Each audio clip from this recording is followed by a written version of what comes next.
नमस्कार, इन खबर में आपका स्वागत है।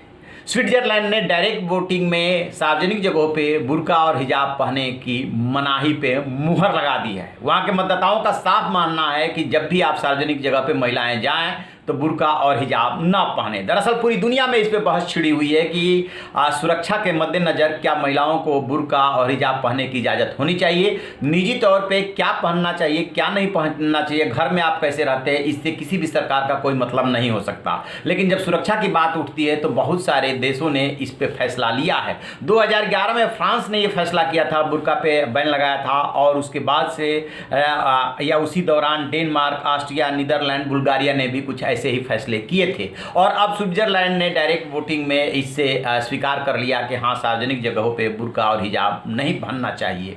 इसको लेकर के हंगामा मच गया है। स्वाभाविक सी बात है कि इसका कुछ लोग विरोध करेंगे, और जो ब्रॉडकास्टर है एसआरएफ, उसके मुताबिक जो है पक्ष और विपक्ष में अंतर बहुत ज़्यादा नहीं रहा। लगभग 52% लोगों ने बुर्का बैन या हिजाब बैन का समर्थन किया है, जबकि बाकी लोगों ने इसका विरोध किया है। दक्षिणपंथी स्विस पीपुल्स पार्टी है, उसने अब अतिवाद बंद करो का नारा लगाया है, जबकि स्विस इस्लामिक समूह है वो कह रहा है कि मुसलमानों के लिए काला दिन है। और सेंट्रल काउंसिल ऑफ मुस्लिम है, उसने कहा है कि जख्म जो है हरे हो गए हैं।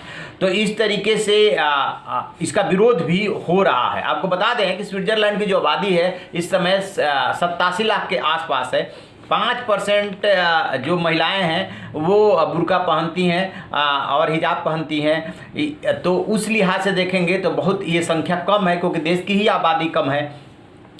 तो एक पक्ष का मानना है कि नहीं, सार्वजनिक जगहों पे भी पहनने की आज़ादी होनी चाहिए। दूसरे पक्ष का मानना है कि आप घर में रहिए, निजी जगह पे रहिए, पहनिए, लेकिन सार्वजनिक जगहों पे इसकी इजाज़त नहीं हो सकती। चूँकि कोविड-19 का दौर चल रहा है, इसलिए अभी मास्क लगाने पे या चेहरे के ढकने पे वहाँ पे ये ज़रूरी है। सब जगह पूरी दुनिया में ज़रूरी है कि मास्क लगाइए, चेहरे को ढक करके चलिए। लेकिन सबसे बड़ा सवाल ये है कि इस वोटिंग के बाद क्या होगा। क्या ये सरकार का फैसला? नहीं, अभी सरकार का फैसला नहीं, अभी इस पर वोटिंग हुई है। दरअसल स्विट्जरलैंड में मतदाताओं को ये अधिकार मिला हुआ है कि वो किसी भी इशू पे जब राय मांगी जाती है तो वो वोट कर सकते हैं। उसी वोटिंग में यह फैसला हुआ है। अब सरकार को इसको लेकर के तय करना है कि आगे क्या, तो क्या बैन हो जाएगा वहां पे बुर्का, इस पे हमारी नजर रहेगी। और चूंकि मतदाताओं ने फैसला सुना दिया है, इसलिए सरकार इसको अनसुना भी नहीं कर सकती। और जैसे ही कोई अपडेट मिलेगा हम आपसे साझा करेंगे। आप रहिए ना बेखबर, देखते रहिए इन खबर। Thank you. इन खबर चैनल को सब्सक्राइब करें।